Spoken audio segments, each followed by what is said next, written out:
Taganrog by Anton Pavlovich Chekhov. May 11th. From Kaz I went to the Holy Mountains. I came to Slaviansk on a dark evening. The cabman refused to take me to the Holy Mountains at night, and advised me to spend the night at Slaviansk, which I did very willingly, for I felt broken and lame with pain. The town is something like Gogol's Mirgorod. There is a hairdresser and a watchmaker, so that one may hope that in another 1,000 years there will be a telephone. The walls and fences are pasted with the advertisements of a menagerie. On green and dusty streets walk pigs, cows, and other domestic creatures.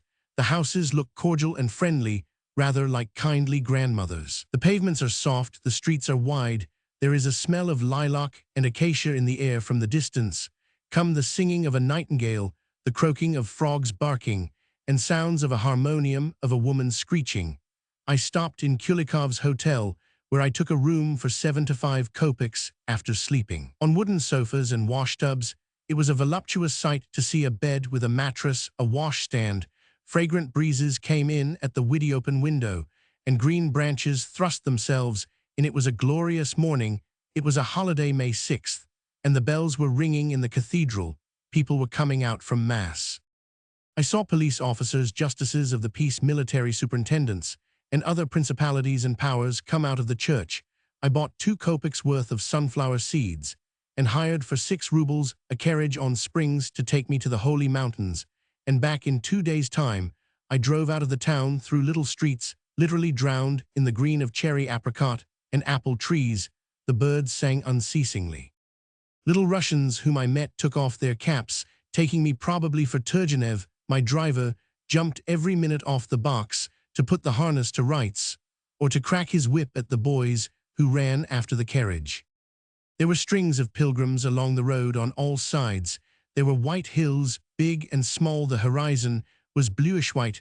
The rye was tall. Oak copses were met with here, and there the only things lacking were crocodiles and rattlesnakes. I came to the Holy Mountains at 12 o'clock. It is a remarkably beautiful and unique place.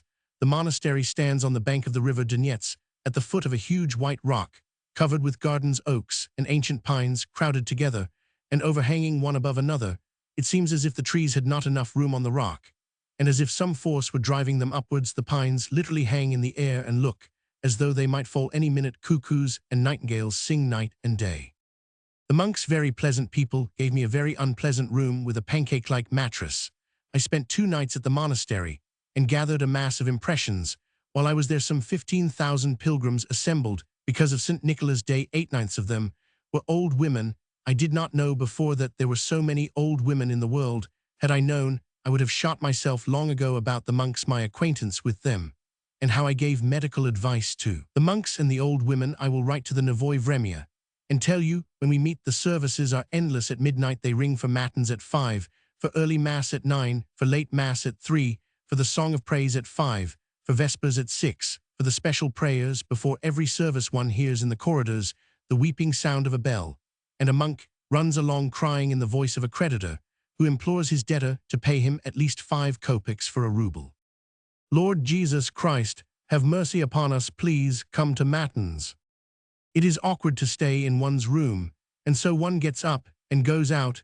I have chosen a spot on the bank of the Donets, where I sit during all the services. I have bought an icon for anti-translators. Note, his mother's sister.